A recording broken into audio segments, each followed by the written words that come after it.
बौनी ननद। सुबह सुबह पूजा अपनी ननद प्रीति के कमरे में उसको उठाने के लिए आती है और देर तक सोता हुआ देख उसके ऊपर से कंबल हटाते हुए अपनी ननद से कहती है, सूरज सर पर आ गया, पर अभी तक तुम्हारे लिए सुबह नहीं हुई। अरे आज उठना भी है या नहीं? भाभी उठ रही थी मैं। उठ रही थी? ऐसा एक भी दिन नहीं आता कि बिना उठाए तुम उठ जाओ। भाभी आज तबीयत ठीक नहीं लग रही थी, इसलिए आज लेट हो गया। तुम्हारी तो रोज ही तबीयत खराब होती है।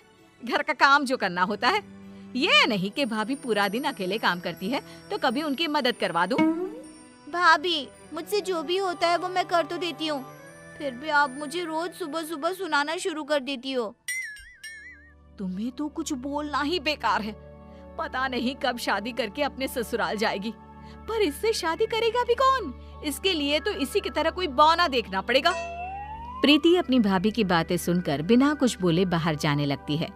तभी पूजा प्रीति को रोकते हुए उससे कहती है, ओ महारानी, ये तुम्हारा कंबल, इसे कौन उठाएगा? इतना कहकर पूजा वहां से चली जाती है। बेचारी प्रीति अपना बेड ठीक करने लगती है, जिसके बाद प्रीति घर का भी काम करने लगती है और खुद से कहती है, चलो घर का काम तो खत्म हुआ, अब कॉलेज के लिए तैयार हो जाती हूँ।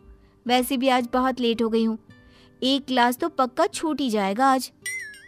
इतना कहकर प्रीति कॉलेज जाने के लिए तैयार होने लगती है तो वहीं पूजा किचन में काम कर रही होती है और खुद से ही बातें कर रही होती है।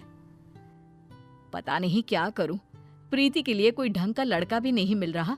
जो भी मिलता है उसको उसकी हाइट की वजह से रिजेक्ट कर देता है। ऊपर से वरुण है जो मेरी एक नहीं सुनते। पता नहीं इसका घर कब बसेगा।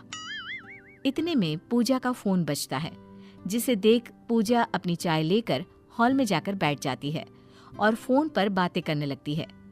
प्रीति कॉलेज जाने के लिए बाहर आती है और अपनी भाभी से कहती है, भाभी मैं लेट हो रही हूँ, मैंने सारा काम कर दिया है, मैं कॉलेज जा रही हूँ। ठीक है, और सुनो टाइम से घर आ जाना, सारे कपड़े पड़े हुए हैं धोने के लिए। प्रीति बिना कुछ बोले वहां से चली जाती है और शाम को जब प्रीति घर आती है तो वो धुलने के लिए सारे गंदे कपड़े देखती है। प्रीति जाकर उन कपड़ों को धो देती है। कुछ देर बाद पूजा तैयार होकर बाहर निकलती है। तब प्रीति अपनी भाभी से पूछती है, भाभी आप इतनी रात को कहाँ जा रही हो? तुझसे मतलब? मैं कहीं भी जाऊं, कुछ भी करूं? अच्छा दरवाजा अंदर से बंद कर लेना। हो सका तो मैं रात को घर ना आ पाऊं, क्योंकि आज मैं अपनी फ्रेंड के घर जा रही हूँ। पर भाभी उस बारे में आपने भैया से पूछा? आपको पता है ना, भैया को रात में किसी का भी दूसरों के घर रुकना पसंद नहीं है। उनको और मुझे आपकी चिंता रहती है। अगर तुम चुगली ना करो तो वरुण को मैं संभाल लूंगी, पर नहीं, जितना बड़ा तुम्हारा कद नहीं उससे ज्यादा तो तुम्हें उछलना होता है। मेरी कोई लाइफ नहीं है क्या?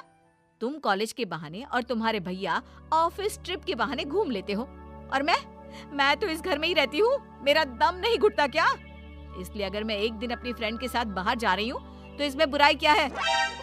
भाभी रात को आप बिना बताए जा रही हो, कल को आपको कुछ हो गया तो मैं भैया को क्या जवाब दूंगी?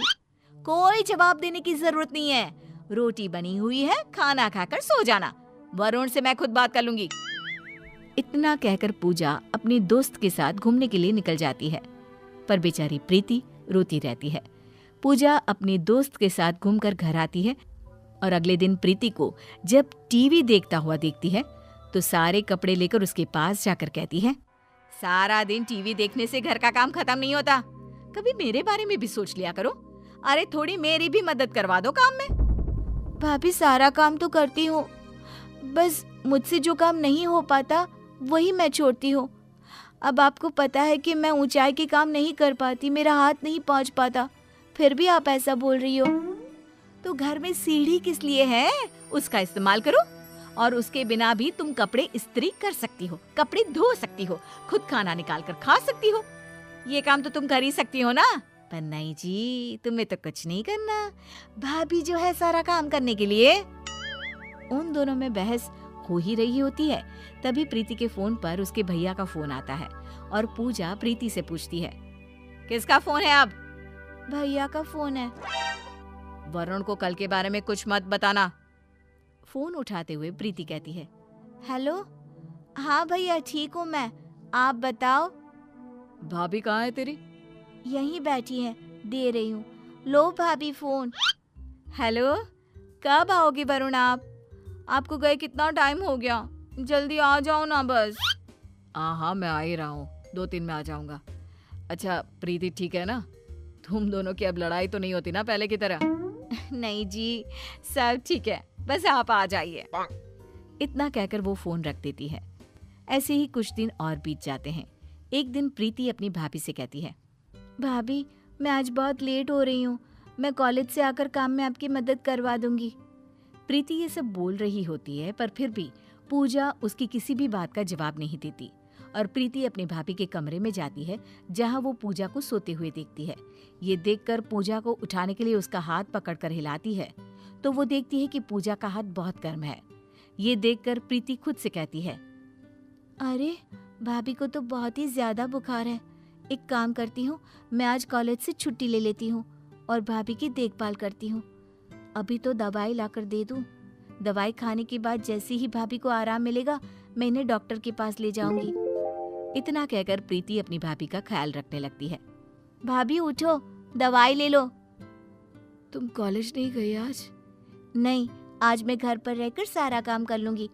आज ना आप आराम करो बस। पर तुम काम कैसे करोगी? तुम्हारा हाथ नहीं पहुंच पाता और आज किचन की सफाई भी करनी थी। भाभी मैं सब कर लूंगी, आप बस आराम करो। प्रीति अपनी भाभी को दवाई खिलाती है और आराम करने को बोलती है।